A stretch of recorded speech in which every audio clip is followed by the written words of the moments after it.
우리 모두는 부활 생명이라는 거, 그 부활의 기쁨과 능력을 가지고 우리가 살아간다면 우리 삶 속에서 어떤 일이 벌어질 것인가, 그게 우리 주님께서 알려주시기 원하시는 것이고요, 그 부활 생명을 통하여서 우리에게 가르쳐 주시길 소망하시는 것이라는 거, 우린 벌써 다른 사람이 되어 있는데 그 다른 사람이 된 것을 가지고 어떻게 살아갈 것인가, 그리고 어떤 세상이 만들어질 것인가, 주님의 그 부활 능력이 우리에게 있다면요, 그걸 한번 오늘 같이 말씀을 통하여서 같이 한번 살펴봤으면 좋겠습니다. 그걸 통하여서 우리의 정말 커다란 영광이 무엇인지 같이 한번 돌아보면서 다시 한번 우리가 정체성이 무엇인지 같이 한번 살펴봤으면 좋겠습니다. 자, 우리 요한복음 11장 21절부터 27절까지인데요, 이 내용을 같이 읽으면서 이 마르다가 가지고 있는 이 신앙관, 부활 신앙이 우리와 어떤 연관관계가 있는지 한번 살펴보면서 우리가 부활 신앙 속에 있는가를 한번 돌아봤으면 좋겠습니다. 자, 요한복음 11장 21절부터 27절까지 같이 한번 천천히 봉독하도록 하겠습니다. 같이 읽습니다. 시작. 마르다가 예수께 여짜오되 주께서 여기 계셨더라면 내 오라버니가 죽지 아니하였겠나이다. 그러나 나는 이제라도 주께서 무엇이든지 하나님께 구하시는 것을 하나님이 주실 줄을 아나이다. 이르시되 내 오라비가 다시 살아나리라. 마르다가 이르되 마지막 날 부활 때에는 다시 살아날 줄을 내가 아나이다. 예수께서 이르시되 나는 부활이요 생명이니 나를 믿는 자는 죽어도 살겠고 무릇 살아서 나를 믿는 자는 영원히 죽지 아니하리니 이것을 내가 믿느냐. 이르되 주여 그러하이다. 주는 그리스도시요 세상에 오시는 하나님의 아들이신 줄 내가 믿나이다. 아멘. 아멘. 이 마르다의 부활 신앙관, 그것이 우리와 어떤 연관관계가 있고, 그리고 또 마르다가 변해가는 이 모습이 우리에게 또 어떤 연관관계가 있는가. 그래서 오늘은 부활 생명이 답입니다라는 제목으로 우리가 안고 있는 이 수많은 문제들, 교회가 안고 있는 수많은 문제들, 우리가 개인적으로 안고 있는 문제들, 세상이 안고 있는 문제들, 저는 뭐라고 확신하냐면요, 우리 안에 부활 생명이 가득히 들어 찬다면 능히 극복하고 해결하고 이끌어 나갈 수 있는 그런 존재들이 될 것이라.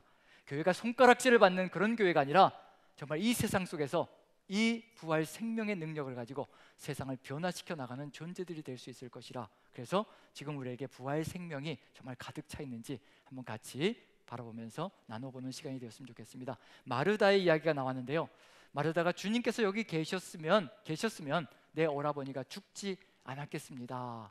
뭔가 유감스러운 표현을 하고 있는 중입니다. 그때 예수님께서 내 오라비가 살아날 것이다 라고 말씀해 주십니다.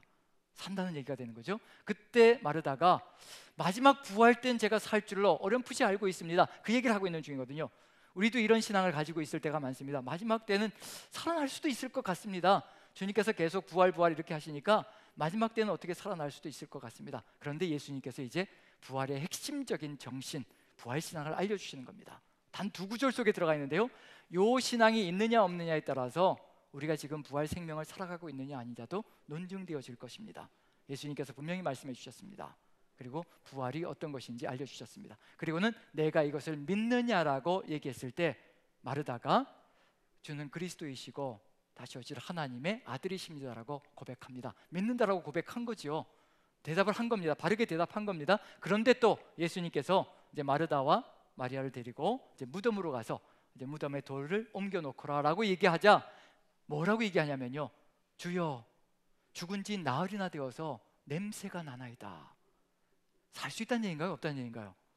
분명히 그 안에, 그 전에는요, 내가 믿습니다, 주는 그리스도시고 하나님의 아들이십니다라고 분명히 믿습니다라고 고백했거든요. 그런데 돌문을 옮겨 놓으라고 얘기하자 그제서야 또 나오는 겁니다.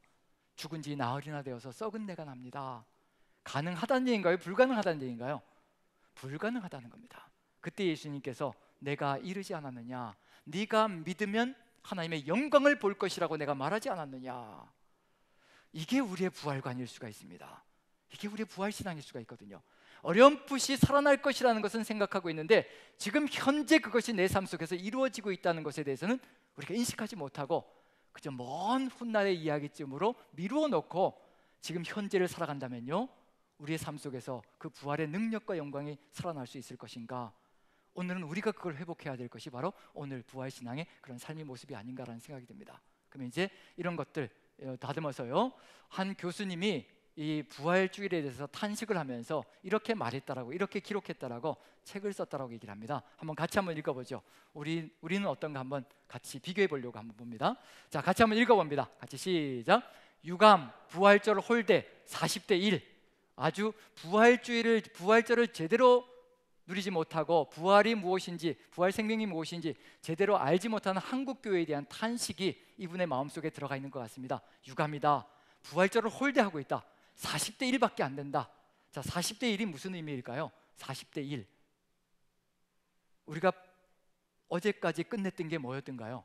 뭘 끝냈죠? 네, 사순절. 그렇죠. 고난주간도 포함되어 있는 사순절이죠. 예수님의 고난과 십자가는 죽어라고 40일 동안 묵상하면서 부활주일은 어떻게 되나요? 부활절은 며칠일까요? 하루 딱 묵상하고 그냥 한나절 딱 묵상하고 집으로 돌아가시니 끝내는 겁니다.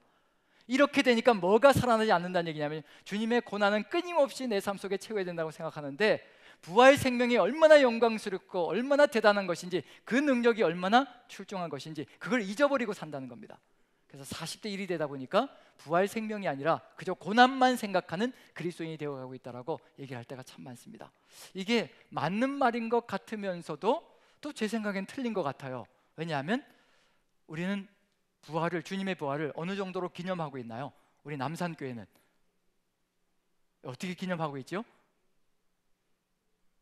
예, 아내가 얘기하기를 뒤에서는 열심히들 말씀하시는데 제가 안 들리는 것 같다고, 그래서 못 듣는 것 같다고, 제가 귀머거리가 아닌데도 잘 들리지 않아서 좀 이렇게 잘 자신 있게 얘기하지 않으시는 것 같아서, 자, 우리 남산교회는 어떤가요? 이 부활주의를 어떻게 하고 있나요? 매일. 감사합니다. 매일. 예, 저렇게 되면 여기 나오실 필요도 없는데, 예, 매일 부활을 묵상하고 살아가시면요, 우리는 이미 부활의 영광으로 가득 들어차 있습니다. 최소한 제가 생각하기에는 어떠냐면요, 52대 1이라고 생각합니다. 52대 40, 최소한 52대 40. 왜 그럴까요? 매 주일이 뭐가 되나요? 유대인들은 지금도요, 금요일 저녁부터 시작해서 토요일 저녁까지, 즉 금요일 저녁 때 해지고 난 다음부터 토요일 저녁 때 해지기 전까지, 이게 안식일입니다. 지금도 그들은 이렇게 안식일을 지키고 있습니다. 그런데 우리는 어떤가요? 예수님께서 안식 후 첫날에 부활하셨다고 사복음서 전체가 얘기하고 있습니다. 그래서 우리는 안식일을 지키는 존재가 아니라요, 부활 후 첫날 예수님께서 부활하신 그 승리의 날을 기념하면서 매 주일을 기념하고 있는 겁니다. 매 주일마다 예수 그리스도의 부활의 생명력이 우리 안에 넘쳐난다면요, 우리는 그 부활의 능력을 가지고 매주를 살아가는 겁니다. 유대인들에게 안식일은 한 주의 끝입니다. 그래서 끝에 가서야 안식을 할 수가 있거든요. 그런데 우리는 어떤가요? 매 주일이 한 주를 어떻게 하고 있나요? 한 주의 끝인가요? 한 주의 시작인가요? 매 주일이요, 한 주의 시작입니다. 이건 부활의 영광을 가지고, 부활의 승리를 가지고요, 한 주를 살아가라고 주일이 한 주의 시작점을 열어가고 있는 겁니다. 만약에 주일마다, 매 주일마다요, 주님의 부활의 영광과 승리를 가지고 우리가 그 승리를 기념하고, 그리고 세상 속에 들어가서 월요일부터 토요일까지 살아간다면요, 우리는 부활의 영광 가운데 매주를 보낼 수 있는 존재가 되는 겁니다. 52대 40만 만들어도요, 우리는 매주 하루하루가 정말 승리의 기념이 되는 영광스러운 날이 될 것이라는 것을 분명히 보여주고 있는 중입니다. 그래서 40대 1을 전 뭐로 만들어야 된다고 확신하냐면요, 52대 40으로 만들어서 예수님의 고난도 잊지 않고 우리가 부활의 생명을 가지고 있는 존재라는 것을 우리가 잊지 않는다면 이 세상 속에서 능히 세상을 이기며 감당해 나갈 수 있는 존재가 될 것이라는 거. 왜 그 교수님이 40대 1이라고 안타까이 부르지 않냐면요, 부활의 영광과 승리가 우리 안에 가득 들어차 있다면 세상 속에서 이렇게 무너지는 교회가 될 수가 없다는 겁니다. 세상 속에서 세상을 능히 이기면서 세상을 이끌고 나가는 교회가 되는 것이 반드시 있어야 될 터인데, 그런 모습이 보이지 않는다는 얘기는 뭐냐면요, 부활의 승리가 세상 속에만 들어가면 지리멸멸 무너져 내리고 있다는 점에서 우리가 정말 부활 신앙을 가지고 있는가, 부활의 생명력을 가지고 있는가, 그것을 다시 한 번 더 점검해야 되는 것이 바로 부활주일의 목적이 아닌가 생각이 됩니다. 그래서 부활주일에 우리가 부활의 생명이 무엇인가를 정확하게 깨달으면 52주가 다시 한 번 더 살아날 수 있는 그런 길로 열어갈 수 있다는 점에서 오늘 부활주일은 그런 점에 다시 한번 점검해보는 시간이 되었으면 좋겠습니다. 저는 여러분들을 야단치려고 여기 서 있는 사람이 아니라요, 우리 남산교회는 잘 해나가고 있는 중입니다. 그 잘 해나가고 있는 것을 멈추지 않고 끝까지 완주할 수 있도록 하기 위해서 제가 서 있는 것이고 같이 말씀을 보면서 나아가고 있는 중입니다. 혹시 야단 맞는다라고 생각하시는 분들이 계시면요, 마음을 좀 바꾸셔서 내가 야단 맞는 것이 아니라 내가 지금 살아가고 있는 이 삶을 더 주님과 함께 깊이 있게 가져가기 위해서 같이 말씀을 보는 것이라 그렇게 생각하시면 참 좋겠습니다. 자, 그러면 이제 우리가 살펴봐야 될 게 뭐냐면요, 자, 예수님이 부활하셨습니다. 믿으시나요? 아멘이지요. 자, 그러면 이제 우리는 부활에 뭐가 돼야 될까요? 부활의 증인이 돼야 되는 거죠. 자, 그러면 이제 세상 속에 들어가서 여러분들은 어떻게 예수님의 부활을 증거하시겠습니까? 자, 얘기해 주시죠. 우후적순처럼 일어나도 괜찮습니다. 자, 얘기해 주시죠. 어떻게 부활의 증인이 되시겠습니까? 자, 이렇게 얘기하실 건가요? 빈 무덤이었습니다. 무덤이 비어 있습니다. 그래서 예수님이 시신이 사라졌으니까 부활하신 겁니다. 세상 사람들 안 믿습니다. 지금 무덤이 비어 있었는지 뭐 하는지 2000년이 지난 지금에 그 무덤이 어디인지도 모르고 있고요, 그 무덤 속에 비었는지 안 비었는지 누가 알겠습니까? 아무리 무덤이 비었다라고 얘기를 해도 세상 사람은 믿을 생각도 하지 않을 겁니다. 그 다음에 최초의 목격자가 있었습니다. 여성들이었잖아요. 여성들이 최소의 목격자로 부활을 증언하면서 제자들에게 가서까지도 예수님이 부활하셨습니다라고 이렇게 증언하고 있습니다. 성경 속에 그렇게 증언이 되어 있거든요. 그런데 그 당시만 보아도요, 유대인들은요, 여성들을 증인으로 받아들이지 않습니다. 법적으로 여성들은 증인의 효력이 없습니다. 그래서 여성들의 증언은 받들지 않습니다. 그렇다면은 여성들이 보았다고 얘기하는데 거기에 대해서 우리는 법적으로 인정도 하지 않는데 무슨 소용이 있겠느냐라고 얘기를 한다면 할 말이 없습니다. 거기에 덧붙여서 바울 사도가 이런 말을 했습니다. 고린도전서에서요, 예수님께서 부활하셔서 베드로에게 나타나시고 제자들에게 나타나시고 그리고 500여 형제에게 일시에 나타나셨고 그리고 야고보에게도 나타나셨고 사도들에게도 나타나셨다. 그리고 만삭되어 태어나지 못한 자 같은 나에게도 나타나 주셨다. 근데 이게 특징이 뭔가요? 예수님께서 부활하셨다라고 나타나신 사람들의 특징이 뭔가요? 100% 남자들이다. 이거 담대하게 얘기해 주셨습니다. 남자들이다. 그럼 여성분들은 안 믿으시겠다는 얘기가 되는 건가요? 그리고 남자들이고 또 특징이 뭔가요? 남자들이면서 내부인인가요? 외부인들인가요? 그렇죠. 다 예수님을 따랐던 제자들입니다. 세상 사람들에게 나타나 주셨으면, 그렇잖아요, 세상 많은 사람들에게, 의심했던 그 수많은 사람들에게 예수님께서 부활하시자마자 나타나셨다면 오히려 더 쉬웠을 텐데 그 사람들에게 나타나지 않으시고 유일하게 한 사람이 있습니다. 바울에게는, 바울이 그리스도인들을 죽이려고 아주 덤벼들고 있는 그 당시에 예수님께서 부활하셔서 나타나 주신 것, 바울이 유일할 겁니다. 수많은 사람들에게 나타나 주시면 참 좋을 텐데 나타나 주셨던 모든 사람들이 다 제자들입니다. 그렇다면 무슨 얘기인가요? 세상 사람들이 뭐라고 얘기할 수 있을까요? 너희가 너희 스승을 그리워하다 보니까 환각을 보고 환상을 보았나 보다 라고 얘기해도 할 말이 없습니다.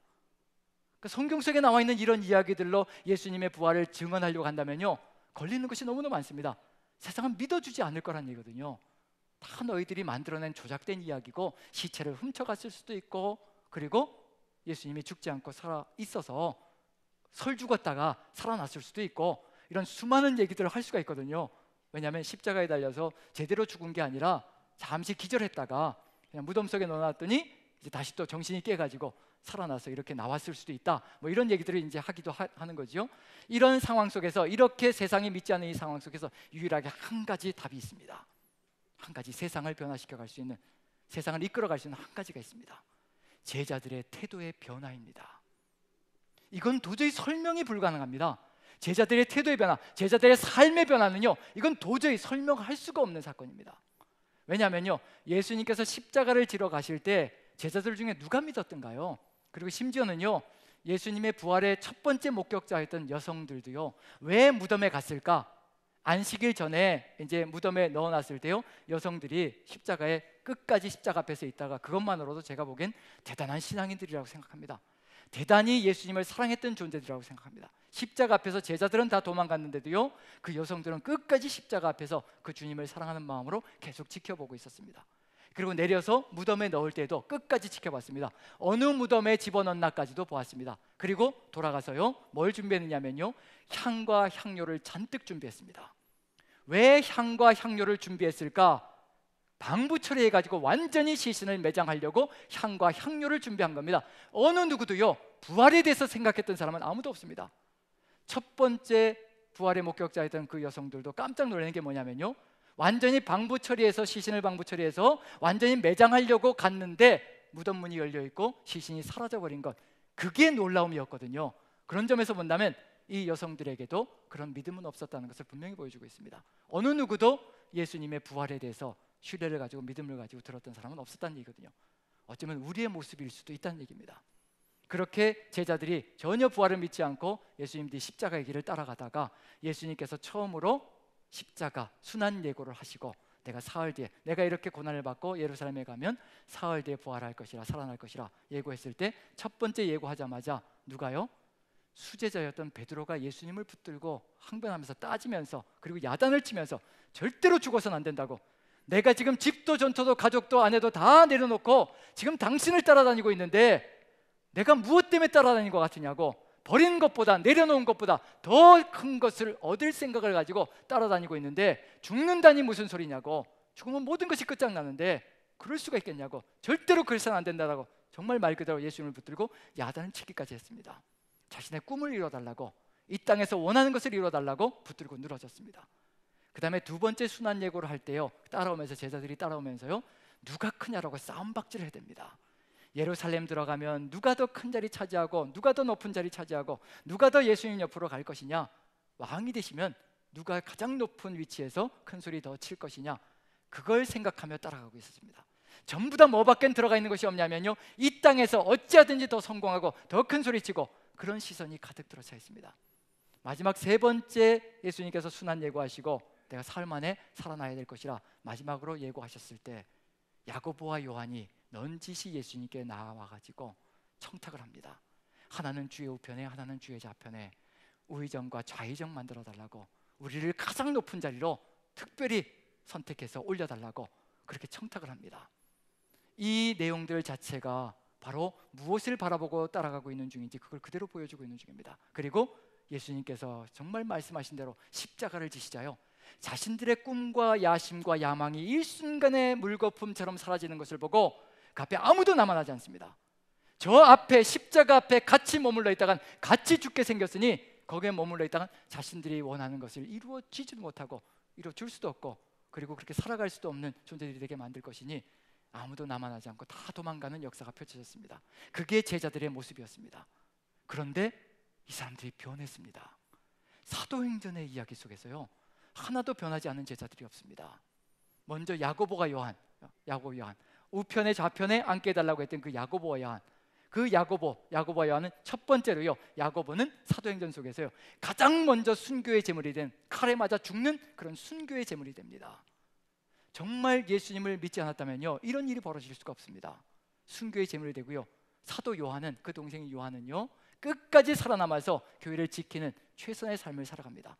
도미티안 황제 시절에요 끓는 물 속에 집어넣었다고 합니다. 그런데 기적적으로 살아났고요, 거기 덧붙여서 그래서 할 수 없이 밤모섬으로 유배를 시켰다고 합니다. 더 이상 복음을 전하지 못하도록. 하지만 거기서도 주님의 환상을 보고 요한계시록을 기록하며 끝까지 교회를 지키기 위해서 몸부림을 치며 남은 고난을 채워가는 삶을 살아갔던 것, 산 것도 산 것이 아니란 얘기거든요. 오직 모든 것이 다 주님의 뜻을 위하여, 주님의 일을 위하여 생명을 다 내어 바치는 삶의 길을 걸어갔습니다. 베드로는 어땠던가요? 전설에 의하면 베드로는 로마로 들어가서 십자가형을 당할 때 주님께서 십자가에 달려서 돌아가셨는데 내가 어찌 우리 주님과 똑같은 모습으로 그렇게 죽어갈 수 있을 것이요, 감히 어떻게 주님과 같은 모습으로 죽어갈 수 있을 것이요, 십자가에 거꾸로 매달아 달라고 그렇게 고백하며, 그렇게 선포하며 십자가에 거꾸로 매달려 죽었다고 얘기를 합니다. 그 다음에 도마는 어디까지 갔다고 얘기하느냐면요, 인도까지 가서 복음을 증거하다 창에 찔려 죽었다라고 얘기를 합니다. 그 다음에 마태는요 에티오피아에 가서 선교하다가 칼에 맞아 죽었고요, 그 다음에 또 바돌로메, 우리가 잘 아는 바돌로메요, 아르메니아까지 가서 선교하다가 산채로 살가죽이 벗겨져서가 아니고요, 벗겨져서 죽임을 당하는 그런 순교의 제물이 되었습니다.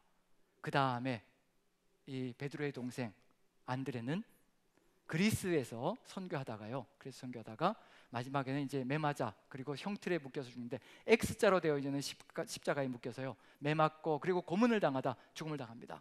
그런데 그 고문을 당하고 죽임을 당하는 그 순간에 가장 먼저 내뱉은 말이 뭐라고 얘기하냐면요, 나는 이와 같은 행복한 시간을 간절히 기다리고 있었습니다. 그리고는 죽어가는 그 이틀 동안에 그 고문하는 모든 사람들을 향해서요, 끊임없이 복음을 전했다라고 얘기를 합니다. 도대체 무엇이 이들을 이렇게 바꿔놓았을까? 도망가 버렸던 이 제자들, 예수님을 끝까지 부정했던 이 제자들의 삶을 무엇이 이렇게 바꿔놓았을까? 저는 뭐라고 확신하냐면요, 보았기 때문에 그렇다고 확신합니다.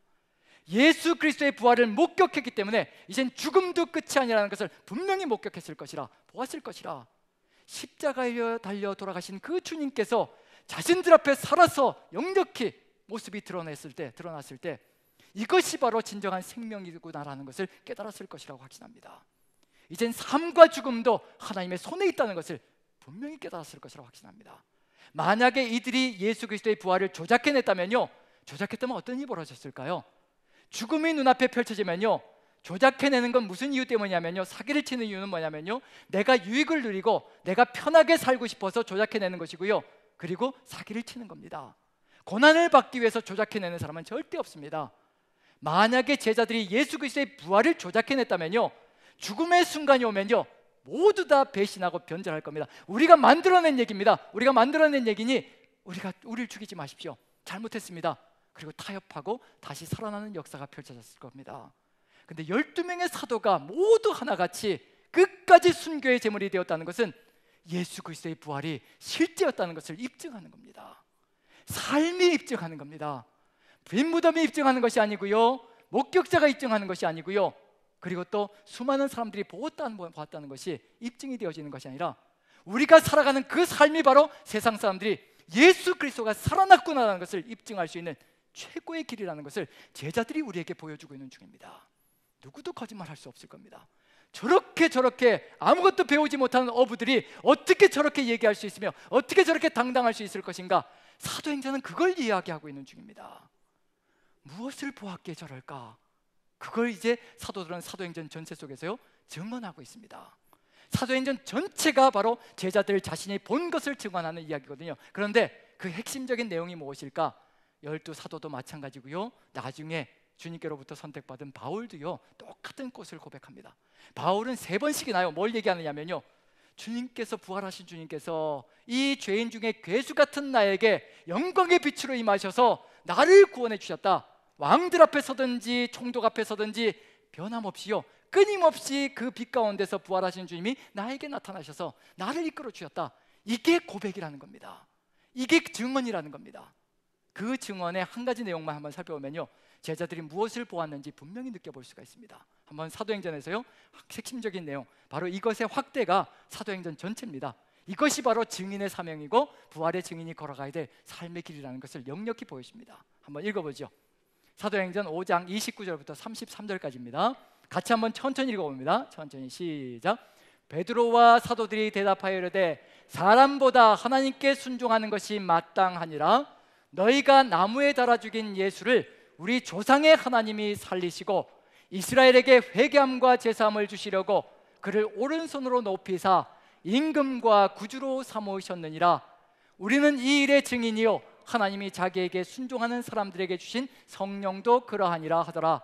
그들이 듣고 크게 노하여 사도들을 없이 하고자 할세. 29절만 보아도요, 베드로와 사도들이 대답하여 이르되 사람보다 하나님께 순종하는 것이 마땅하니라.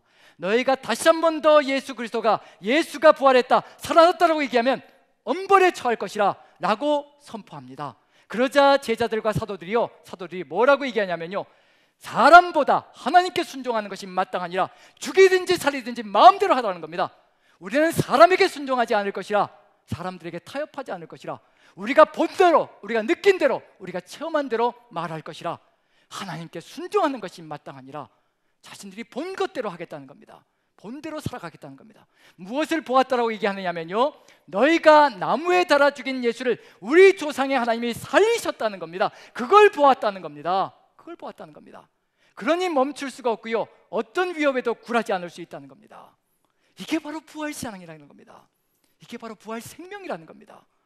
우리 안에 그 생명이 있다면요, 세상 속에 들어가서 절대 타협하지 않습니다. 내가 사람을 좋게 하랴 하나님께 좋게 하랴, 사람을 좋게 할 필요가 없습니다. 왜냐하면 우리를 다시 살리시고 죽이시는 권능은 오직 하나님 손에 있거든요. 하나님께서 주님을 살리셨다는 겁니다. 주님께 모든 것을 맡길 수 있는 것이 바로 우리의 부활신앙이라는 겁니다.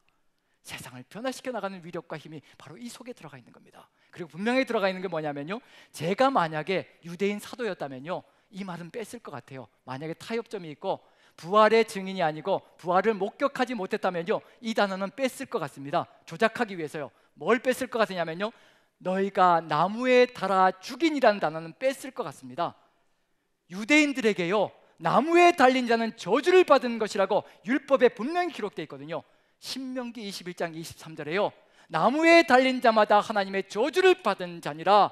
그러니 저주받은 자를 따라갈 필요도 없고 바라볼 필요도 없고 생각할 필요도 없다는 것이거든요. 그런데 담대하게 이야기하는 겁니다. 너희가 나무에 달아 죽인 그 예수를 우리 하나님께서 살리셨다는 겁니다. 그 나무에 달아 죽인 것이 저주가 아니라, 그분의 죄 때문에 저주받은 것이 아니라 우리의 모든 죄 때문에 우리의 형벌을 짊어지고 가는 우리의 모든 저주를 그분이 다 받은 것이라. 하나님께서 그렇게 만들어 놓으신 것이라. 우리를 구원하시려고, 우리를 생명의 길로 가게 하시려고 그 일을 이루어 주신 것이라 담대하게 선포하고 있는 중입니다. 그러니 이제 해야 될 일은 이것밖에 없다라고 증언하는 겁니다. 이스라엘에게 회개함과 죄사함의 능력이 무엇인지 깨닫게 해주시려고, 회개함과 죄사함이 이루어진다면 새 생명의 길로, 능력의 길로, 권능의 길로 간다는 것을 너희에게 알려주시려고 주님께서 십자가를 지시고 이렇게 부활하신 것이라. 그리고 그 주님이 하나님께서 오른손으로 높이사 우리의 임금과 구주로 삼으셨다는 겁니다. 다시 살아난 존재가 아무도 없습니다. 로마의 황제 중에서도 다시 살아난 존재가 아무도 없습니다.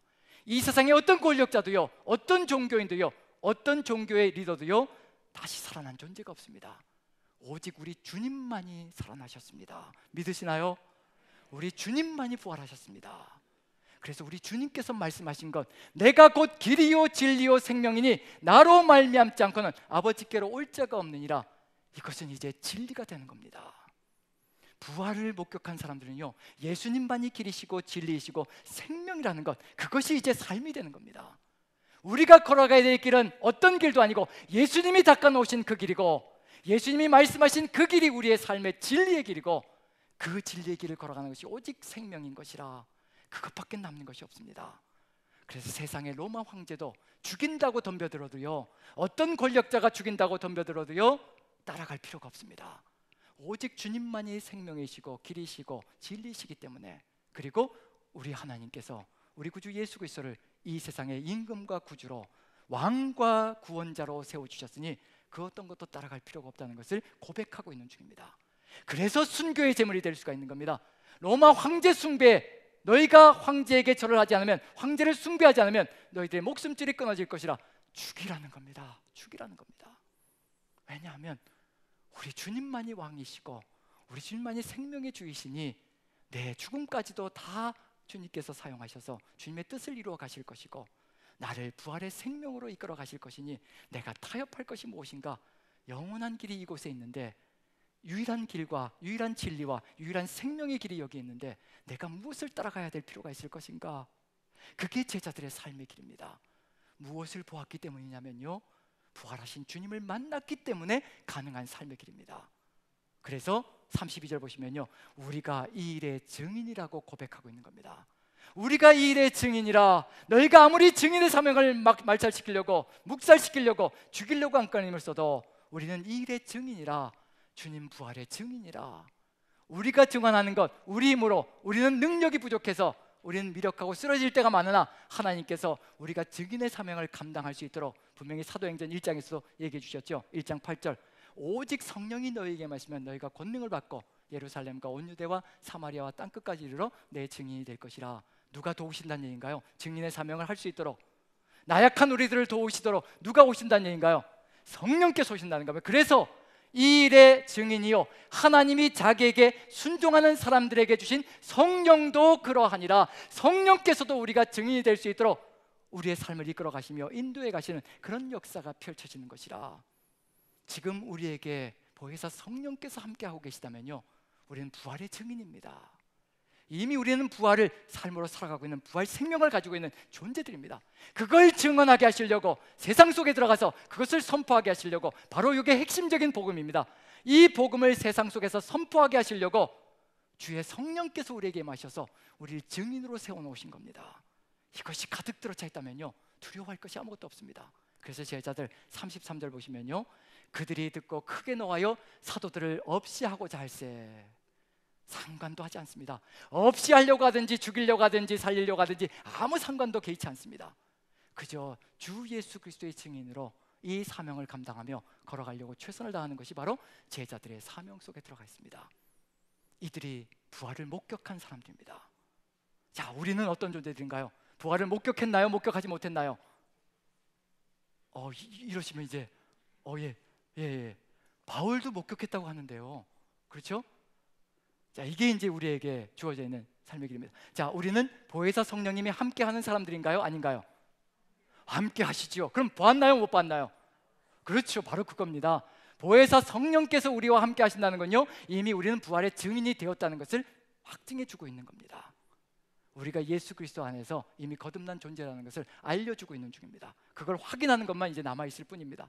자, 이렇게 되어서 안타까운 건 뭐냐면요, 그 후반으로 넘어가면서 교회가 세상 속에서 만약에 사도행전의 이 교회의 모습, 이 제자들의 삶의 모습, 이 부활의 증인으로서의 삶의 모습을요 끝까지 지켜낸다면요, 하나님의 교회는요 정말 흥황할 겁니다. 우리가 지금 살아가야 될 삶의 모습이 바로 이거거든요. 사도행전은 그것을 우리에게 보여주고 있는 중입니다. 그런데 세월이 흘러가면 어떻게 될까요?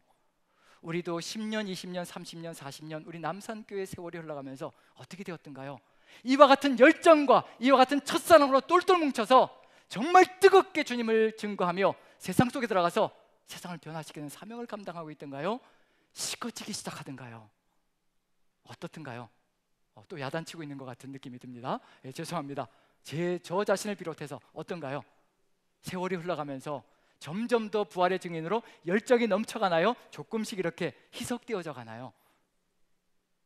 대답 안 하셔도 좋습니다. 주님이 다 아실 것이라 생각되고요. 자, 이 교회의 모습이 신약 성경에 들어가 있는 교회의 모습도 지금 우리가 있는 모습과 이 안타까운 모습을 그대로 가져가고 있다는 점에서 우리가 회복해야 될 것이 무엇인지를 분명히 보여주고 있는 중입니다. 고린도 교회를 한번 봅니다. 고린도 교회는 예수님께서 부활하신 다음에 약 20년쯤 뒤에 탄생되어지고 세워진 교회입니다. 그런데 예수님께서 부활하신 다음에 20년쯤 뒤에 바울이 이제 고린도전서를 써서 고린도 교회에 보내는데, 부활 다음에 20년쯤 지나가니까 사람들의 생각 속에 어떤 것들이 가득 차기 시작하는지. 자, 고린도 교회가 문제투성인가요? 신앙으로 똘똘 뭉쳐서 축복으로 가득 들어차 있는 교회의 모습인가요? 문제투성이지요. 바울도 그걸 압니다. 그래서 고린도전서를 기록해서 이제 보내는 겁니다. 그게 예수님께서 부활하신 것이 AD 30년경이라고 한다면요, 고린도전서를 쓴 것이 52년, 53년경입니다. 약 20년 정도 지난 겁니다. 20년 정도 지나니까 이런 모습이 되어지더라. 그럼 우리가 회복해야 될 것은 계속해서 사도행전의 시절로 그 부활의 증인으로 돌아가는 것, 그게 우리의 삶의 모습이 아닐까라는 생각을 해봅니다. 이 바울 사도가 고린도전서를 쓰면서요, 결론과도 같은 장 15장입니다. 15장에 잔뜩 집어넣은 게 있습니다. 이것을 잃어버리고 나니까 교회가 문제투성이로, 세상 속에 잠식되어지는 교회로, 세상 속에서 타협하고 무너지는 교회로, 쓰러져가는 교회로 되어져 버리더라.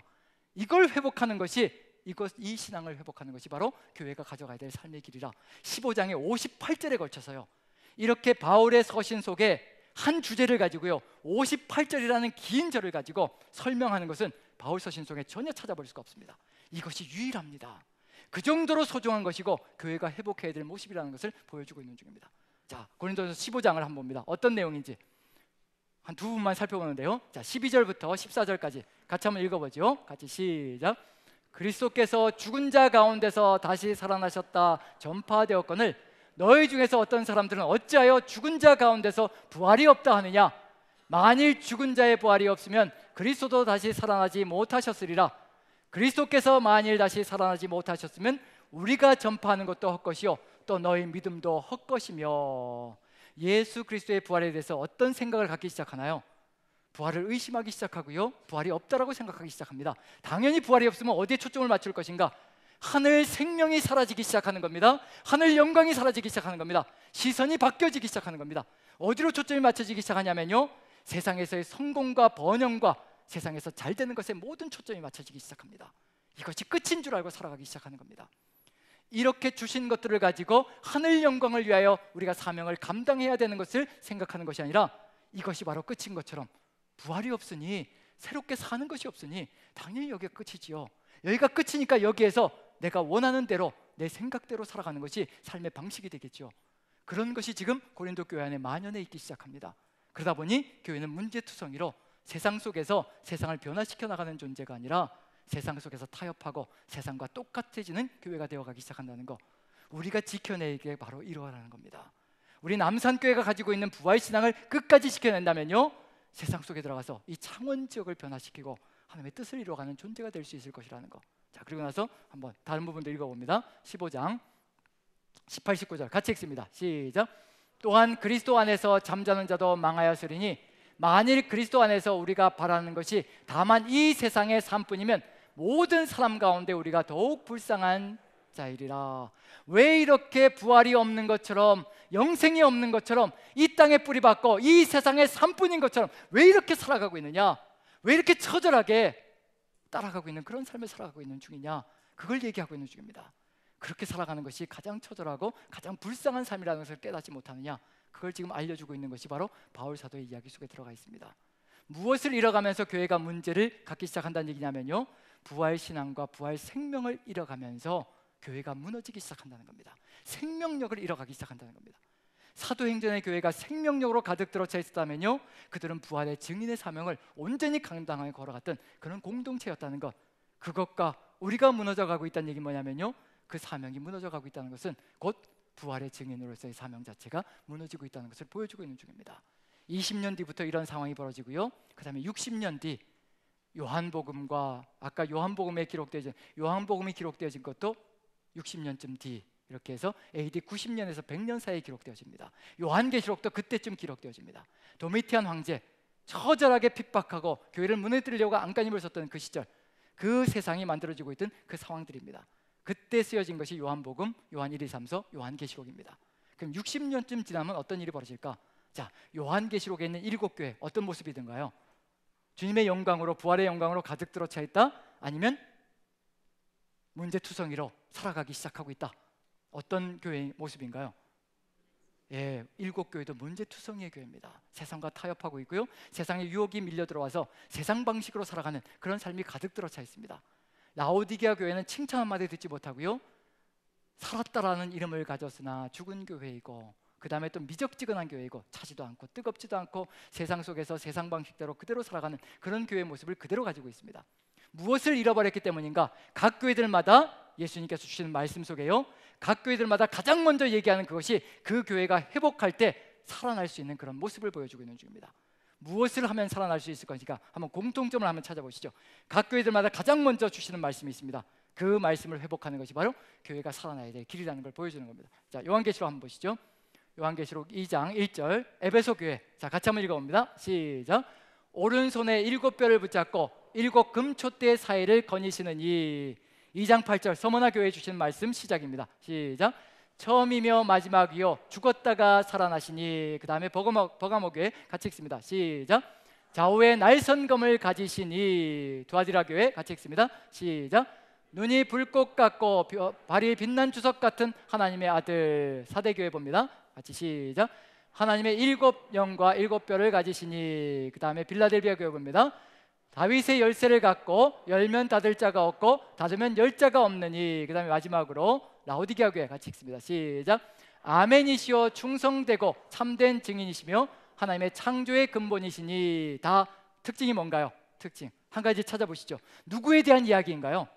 100% 예수 그리스도이십니다. 그런데 예수 그리스도이신데 어떤 예수 그리스도이신가요? 예, 죽으신 주님이신가요? 부활하신 주님이신가요? 부활하신 예수 그리스도의 삶을 회복하는 것이, 그 생명을 회복하는 것이 바로 교회가 살 길이라는 것을 얘기하고 있는 중입니다. 바로 이것을 잃어버렸기 때문에, 이 부활신앙과 부활하신 주님을, 부활한 생명력을 잃어버렸기 때문에 교회가 무너지고 있다는 것을 분명히 보여주고 있는 중입니다. 그래서 이 부활하신 주님을 향한 생명력을 회복할 수 있는 길, 뭐라고 얘기하고 있느냐면요, 이 주님을 회복할 수 있는 길, 그래서 각 교회들마다 마지막에 주시는 말씀이 있습니다. 동일하게 똑같이요, 7교회 전체에게 똑같이 마지막에 주시는 말씀이 있습니다. 귀에 있는 자들은 제발 성령이 교회들에게 하시는 말씀을 들을지어다. 성령에게 귀를 기울이고 보혜사 성령께 모든 것을 초점을 맞출 때 부활하신 주님의 생명력이 우리 안에 있다는 것을 깨달을 것이고, 그 주님을 향한 신앙이 다시 살아나는 역사가 펼쳐질 것이라. 우리가 지금 성령의 사람이라는 얘기는 뭐냐면요, 우리가 그 성령의 사람이 되어질 때 부활하신 주님이 누구이신가를 역력히 가슴속에 깨닫고 지금도 부활하신 주님께서 우리와 함께 하시며 우리의 삶을 이끌어 가시는 생명의 주라는 것을 고백할 수 있는 존재가 될 수 있을 것이라는 겁니다. 귀 있는 자들은 제발 성령이 교회들에게 하시는 말씀을, 귀 있는 자들은 제발 여러분들이 귀에 대고 말씀하시는 것을, 그것을 그대로 듣고 그것을 그대로 마음속에 새기며 걸어간다면요, 우리는 새로운 생명력으로, 부활 생명으로 거듭나는 역사가 펼쳐질 것입니다. 성령의 기기를질하는 존재들, 그래서 기도하는 것이고요, 그래서 주님과 함께 동행하려고 몸부림을 치며 최선을 다하는 겁니다. 그러할 때 우리 안에 펼쳐지는 것이 있습니다. 부활 생명, 요한복음이 주어져 있지요. 요한복음이 주어져 있다는 얘기 뭐냐면요, 그 도미티안 황제 시절, 그 치열한 박해가 있던 그 시절에 이 신앙을 회복하면 죽었다가도 살아나는 역사가 펼쳐질 것이라, 나사로가 살아나듯이 우리의 생명이 살아나는 역사가 펼쳐질 것이라. 그래서 누구의 이야기로 다시 돌아가야 되냐면요, 마르다 이야기로 본문으로 다시 돌아갑니다. 주님께서 우리에게 알려주시기를 원하시는 부활 생명이 도대체 무엇일까? 지금 우리에게 그것이 있다면요, 우리도 세상 속에 들어가 타협하지 않고 세상을 바꿔나가는 존재가 될 겁니다. 한번 읽어봅니다. 다시 한 번 더요. 요한복음 11장 23절부터 26절까지 같이 한번 읽어봅니다. 천천히 시작. 예수께서 이르시되 내 오라비가 다시 살아나리라. 마르다가 이르되 마지막 날 부활 때에는 다시 살아날 줄을 내가 아나이다. 예수께서 이르시되 나는 부활이요 생명이니 나를 믿는 자는 죽어도 살겠고 무릇 살아서 나를 믿는 자는 영원히 죽지 아니하리니 이것을 내가 믿느냐. 아마 우리가 지금 가지고 있는 부활관, 저를 비롯해서 우리가 가지고 있는 부활관은 마르다의 이야기, 마르다의 고백과 유사하지 않을까 싶습니다. 마지막 날에는 다시 살아날 줄, 마지막 심판대 앞에서는 다시 살아날 줄 압니다. 그때가 되면 어렴풋이 살아날 줄로 믿습니다. 이 정도가 우리의 부활 신앙일 수가 있습니다. 하지만 정확하게 바꿔주십니다. 아니다라는 겁니다.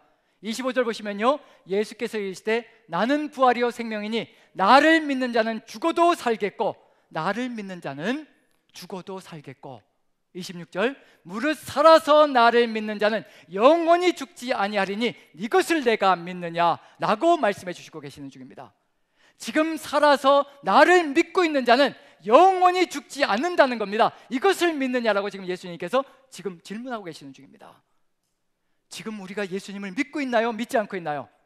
우리가 예수 그리스도를 믿고 있습니다. 믿고 있다면요, 우리는 이미 영원히 죽지 않는 생명을 가지고 있는 겁니다. 우리 안에 이미 뭐가 있다는 얘기인가요? 이미 예수 그리스도의 부활 생명이 우리 안에 있다는 것을 알려주시고 계시는 중입니다. 절대 죽지 않는다는 겁니다. 죽어도 다시 산다는 겁니다. 나를 믿는 자는 죽어도 다시 산다는 겁니다. 죽음도 불사할 수 있고요, 왜냐하면 다시 살기 때문에요. 영원히 살기 때문에요. 죽음도 불사하는 겁니다. 이것이 사라지는 그 순간에 우리는 무너질 수가 있습니다. 죽어도 살겠고, 그리고 살아서 나를 믿는 자는 영원히 죽지 않을 것이라, 영원히 살 것이라, 이것을 얘기하고 있는 중입니다. 조건은 한 가지입니다. 나를 믿는 자는 이라는 조건이 들어가 있습니다. 누구를 믿는 것인가요? 예수 그리스도를 믿는 것입니다. 예수 그리스도를 믿을 때 우리의 삶 속에서 부활 생명이 용서 좀 칠 거라시라는 것을 그대로 알려주고 있는 중입니다. 믿는다는 것은 뭐냐면요, 먼저 받아들이는 겁니다. 예수 그리스도가 나의 구원자라는 것을, 그 은혜를 다 받아들이는 겁니다. 용서해 주셨고 그 용서를 내가 기쁨으로, 감사함으로, 감격함으로 받아들이는 겁니다. 그게 믿음의 시작입니다. 하지만 믿음의 끝은 아닙니다. 믿음은 거기에서 시작되고요, 하나님의 선물로 시작되어지고요, 은혜로 시작되고요, 그 다음에 이 은혜에 응답하는 삶으로 믿음은 완성되어지는 겁니다. 이 두 가지가 합쳐져서 예수님께서는 이런 믿음을 가진 자들은 죽어도 살겠고 살아서 나를 믿는 자들은 영원히 죽지 않을 것이라, 그것을 얘기하고 있는 중입니다. 그럼 결국 부활 생명이 있는 자들은 살아서 믿음을 가지고 살아가는 존재들일 것이라는 것을 분명히 알려주고 있는 중입니다. 그 믿는 자들이 어떻게 살아가는 것인가, 정말 믿음은 어떤 모습을 보여주고 있는 것인가, 그걸 역력하게 보여주는 게 뭐냐면요, 요한계시록입니다. 요한계시록의 천년왕국을 얘기하고 있거든요. 천년왕국은 지금도 우리가 누리고 있는 겁니다. 천년이라는 기간을 얘기하는 것이 아니라 주 예수 그리스도와 함께 살아가고 있는 그 삶의 길 전체가 재림하실 때까지 그 모든 삶의 여정이 천년왕국을 걸어가고 있는 중입니다. 그 천년왕국이 어떤 사람들이 누리고 있는 것인가, 그걸 보면요, 요한복음 11장 25절 26절 요것이, 요 두 절이요 그대로 농축적으로 거기에 들어가 있습니다. 그리고 그것이 무엇인지를 우리에게 알려주십니다. 자, 요한계시록 20장을 한번 봅니다. 20장 4절만 같이 한번 읽어보죠. 4절 속에 죽어도 살겠고 살아서 나를 믿는 자는 영원히 죽지 않을 것이라. 그 내용이 이 안에 들어가 있는데요, 4절만 같이 한번 읽어봅니다. 같이 시작. 또 내가 보좌들을 보니 거기에 앉은 자들이 있어 심판하는 권세를 받았더라. 또 내가 보니 예수를 증언함과 하나님의 말씀 때문에 목배임을 당한 자들의 영혼들과, 여기까지만 보면요, 이미 목배임을 당했으니까 어떻게 된 거예요? 죽은 거죠. 순교의 제물이 된 겁니다. 그 순교의 제물이 됐고요. 자, 여기까지 보면 무엇을 위하여 산 것인가, 어떻게 살아간 것인가, 믿음을 가진 자는 바로 이와 같이 산다는 겁니다. 믿음을 가진 자를 얘기하는 겁니다. 어떻게 살아가는가? 바로 하나님의 말씀, 즉 예수 그리스도를 증언함과 하나님의 말씀으로 죽든지 살든지 그 길을 걸어가는 존재가 바로 믿는 자를 의미하는 겁니다. 그 믿음의 길을 걸어갈 때 바로 예수 그리스도로 인하여 바로 목배임을 당한 영혼들과, 또 그 다음에 보시죠. 또 한번 읽어봅니다. 같이 시작. 또 짐승과 그의 우상에게 경배하지 아니하고 그들의 이마와 손에 그의 표를 받지 아니한 자들이 살아서 그리스도와 더불어 1000년 동안 왕노릇하니. 두 번째는 어떤 종류냐면요, 또 짐승과 그의 우상에게 경배하지 아니하고 그들의 이마와 손에 그 표를 받지 아니한 자들, 삶을 살아가면서 세상 속에서 세상과 타협하지 않고 세상의 방식을 거부하고 오직 예수 그리스도만이 길이요 진리요 생명으로 알고 그 길을 그대로 따라가는 그 사람들, 그 사람들이 살아서 뭐를 한다고 얘기하냐면요, 1000년 동안 왕노릇한다라고 분명히 선포하고 있습니다. 여기서 죽은 사람도 죽은 것이 아니고요, 지금 살아서 믿는 사람은 영원한 생명을 가지고 있다는 것을 분명히 선포하고 있는 중입니다. 그런데 그것이 무엇이라고 얘기하느냐면요, 5절 보시죠. 그것이 바로 이것이라고 얘기합니다. 같이 한번 읽어보죠. 시작. 그 나머지 죽은 자들은 그 1000년이 차기까지 살지 못하더라. 이는 첫째 부활이라. 우리가 이미 어디에 참여하고 있다는 얘기인가요? 첫째 부활에 우리가 지금 참여하고 있다는 얘기입니다. 우리가 지금 살아가고 있는 믿음의 삶이요, 오직 예수 그리스도만 따라서 세상 속에서 타협하지 않고 살아가는 그 삶의 길이요, 우리가 지금 첫째 부활 안에 있는 것을 논증해 주고 있는 겁니다. 우리가 그 생명을 살아가고 있는 중입니다. 그리고 이렇게 살아가면서 무엇을 이루고 있다는 얘기냐면요, 이와 같은 삶을 살아가고 있다는 겁니다. 6절 같이 한번 읽어보죠. 6절 같이 시작. 이 첫째 부활에 참여하는 자들은 복이 있고 거룩하도다. 둘째 사망이 그들을 다스리는 권세가 없고 도리어 그들이 하나님과 그리스도의 제사장이 되어 1000년 동안 그리스도와 더불어 왕노릇하리라. 왕 같은 제사장으로 이 세상을 다스리며 이 세상을 이끌어 나가는 존재가 바로 우리 그리스도인들, 첫째 부활의 생명력을 가지고 살아가는 존재들이라는 것을 분명히 보여주고 있는 중입니다. 우리가 지금 왕 같은 제사장으로 회복되어져서 그 길을 걸어가고 있는 것이요, 우리의 힘과 능력으로 되어지는 것이 아니라요, 부활하시고 승리하신 그 주님께서 보혜사 성령으로 우리 안에 내주하심으로 우리가 첫째 부활에 참여하고 있고, 그 첫째 부활에 참여하는 것은 곧 무엇이냐면요, 절대로 둘째 사망이 우리를 다스리는 법이 없다는 것, 심판이 없다는 겁니다. 이미 우리는 심판을 받은 겁니다. 십자가에서 주님이 달리실 때 우리도 십자가에 같이 달려서 우리의 모든 죄가 십자가에서 다 사라지고요, 우리가 다시 부활함으로 이제 우리는 새 생명의 길, 부활 생명으로 살아났다는 것, 그것이 바로 우리의 생명력이라는 겁니다. 그 부활 생명이 우리 안에 가득 들어차 있다면요, 그 믿음을 가지고 세상 속에서 담대하게 당당하게 살아가는 역사가 펼쳐질 겁니다.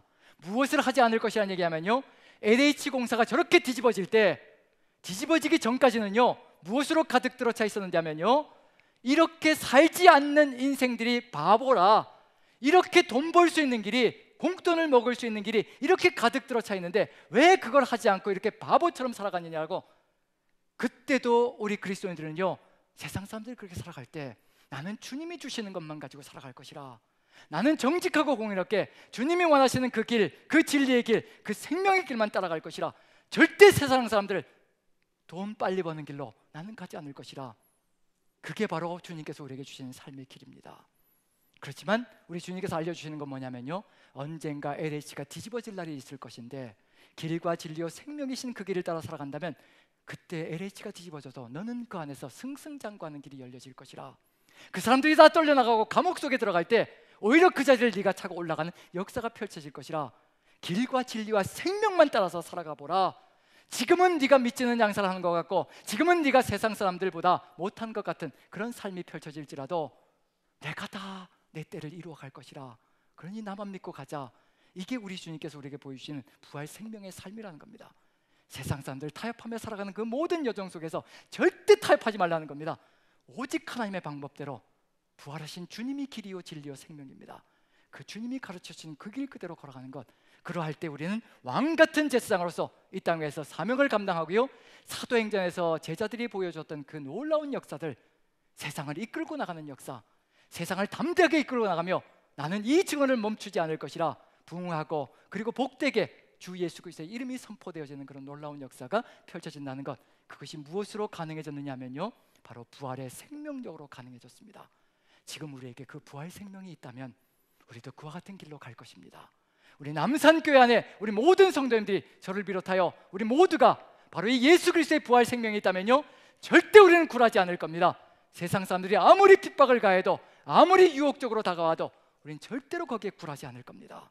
주님의 그 생명력으로, 그 부활 생명으로 세상을 뒤바꾸는 사명을 우리가 감당해 나갈 것입니다.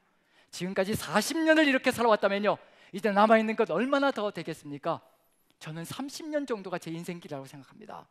그리고 여기에 저하고 비슷하시다면요, 이제 고작해 20년, 30년 정도 남은 인생길입니다. 이보다 더 처절하게 하겠습니까? 지금까지 살아온 만큼 더 처절하게 하겠습니까? 우리 주님께서 보혜사 성령으로 함께 하시니 그 생명력을 가지고 세상 속에 들어가서 능히 세상을 주님과 함께 바꿔나가는 우리 모두가 되기를 간절히 축원드립니다. 기도하겠습니다. 사랑의 하나님, 우리의 부족함과 연약함을 너무나 잘 아시는 줄 압니다. 우리도 마르다처럼 주님, 언젠가는 주님 다시 재림하시면 우리도 부활할 겁니다. 우리는 그걸 생각하고 살아갈 때가 있습니다. 이미 우리는 부활한 존재들이고 첫째 부활에 참여하여 생명력으로 가득 들어 차 있는 존재들인데, 세상과 타협하고 싶어서, 세상 것을 조금 더 누리고 싶어서, 세상의 안정을 누리고 싶어서 사도행전에 살아갔던 그 제자들의 모습, 내 순교의 모습이 될까 봐 두려워서 수시로 부활 생명을 부인할 때가 참으로 많습니다. 지금 우리가 부활한 존재들임을 가슴에 새기게 도와주시고, 주 예수 그리스도의 성령께서 우리가 어떤 존재인가를 끊임없이 알려주시옵소서. 부활의 증인의 사명을 감당할 수 있도록 부활 생명이 가득 차게 도와주시옵소서. 그래서 세상 속에서 세상과 타협하지 않고 세상을 변화시켜 나가는 그런 그리스도인으로 사도행전의 역사가 이어지게 도와주시옵소서. 우리 주께서 여기 모이신 모든 분들, 저를 비롯하여 한마음 한뜻이 되게 부활 생명으로 가득 차게 인도해 가실 줄로 믿고, 우리 구주 예수 그리스도 그 귀하신 이름 받들어 감사하며 기도합나이다. 아멘.